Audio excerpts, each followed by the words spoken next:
बच्चों को सौम्या की कैद से रिहा कर दिया।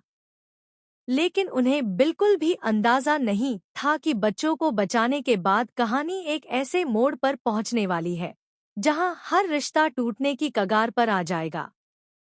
ईशाना और पूरे घरवालों के सामने शुभ और अक्षत का ऐसा सच आने वाला है जिसे सुनकर हर कोई दंग रह जाएगा। वहीं दूसरी तरफ आरव अपनी चालाकी से जयराज की कैद से बाहर निकलने की कोशिश करेगा। लेकिन सबसे बड़ा सवाल यही है कि क्या आरव सफल हो पाएगा या फिर उसके बाहर आने से पहले ही कोई ऐसा राज सामने आ जाएगा जो पूरी कहानी बदल देगा। जी हाँ, मंगल के आने वाले लेटेस्ट ट्रैक में जबरदस्त हाई वोल्टेज ड्रामा देखने को मिलने वाला है। आप देखेंगे कि मंगल और जयराज मिलकर उस गोदाम तक पहुंचते हैं जहां सौम्या ने सारे बच्चों को बंद करके रखा होता है।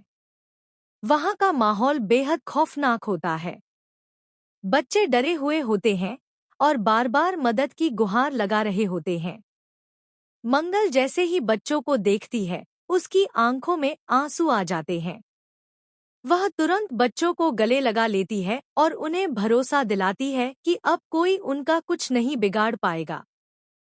लेकिन तभी वहां सौम्या के गुंडे पहुंच जाते हैं और मंगल पर हमला कर देते हैं। जयराज अकेले ही उन गुंडों का सामना करता है। दोनों के बीच जबरदस्त लड़ाई देखने को मिलती है। मंगल किसी तरह बच्चों को वहां से बाहर निकालती है, जबकि जयराज आखिरी तक गुंडों को रोकने की कोशिश करता है। इसी बीच पुलिस भी वहां पहुंच जाती है और बच्चों को सुरक्षित बाहर निकाल लिया जाता है। अब जैसे ही यह खबर मीडिया तक पहुंचती है, हर न्यूज़ चैनल पर यही खबर चलने लगती है कि नकली नोटों के गिरोह में कुछ मासूम बच्चों का इस्तेमाल किया जा रहा था। यह सुनते ही पूरे शहर में सनसनी फैल जाती है। लेकिन असली झटका तब लगता है जब ईशाना और पूरे परिवार को पता चलता है कि शुभ और अक्षत भी इस मामले में शामिल थे। ईशाना को पहले तो इस बात पर यकीन ही नहीं होता।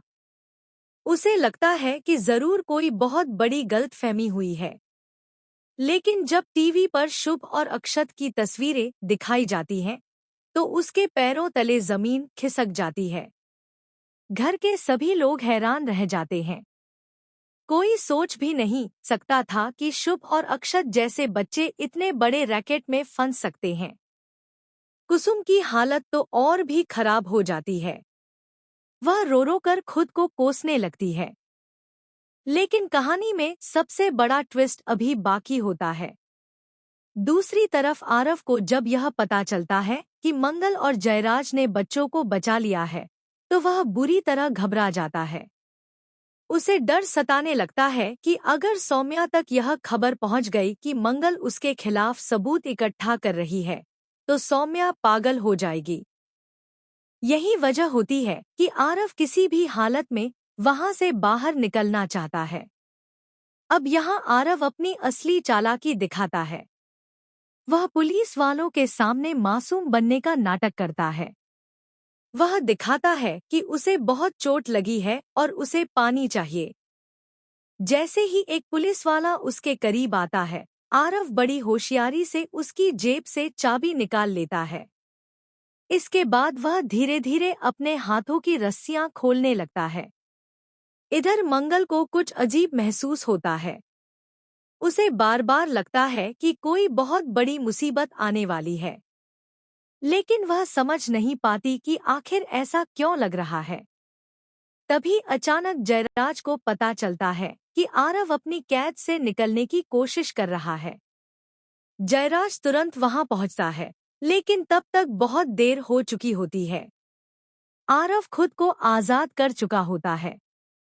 दोनों के बीच जोरदार हाथापाई शुरू हो जाती है। आरव बार बार वहां से भागने की कोशिश करता है, क्योंकि उसे सिर्फ एक ही बात की चिंता होती है, सौम्या तक मंगल का सच पहुंचाना। लेकिन तभी कहानी में आता है सबसे बड़ा धमाका।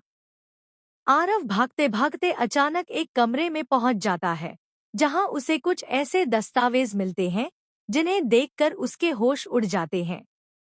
उन फाइलों में सौम्या के सारे काले कारनामों का रिकॉर्ड होता है। लेकिन उनमें एक ऐसा सच भी छिपा होता है जिसके बारे में किसी ने सपने में भी नहीं सोचा था। आरव को पता चलता है कि सौम्या सिर्फ नकली नोटों का धंधा ही नहीं चला रही, बल्कि वह कई सालों से बच्चों की तस्करी करने वाले गिरोह से भी जुड़ी हुई है। इतना ही नहीं, उन फाइलों में मंगल के परिवार का नाम भी दर्ज होता है। अब आरव समझ जाता है कि मंगल का परिवार शुरुआत से ही सौम्या के निशाने पर था। लेकिन असली झटका तब लगता है जब उसे यह पता चलता है कि जयराज भी कभी सौम्या के इस नेटवर्क का हिस्सा रह चुका है। जी हाँ, यह सच सामने आते ही कहानी पूरी तरह पलट जाती है।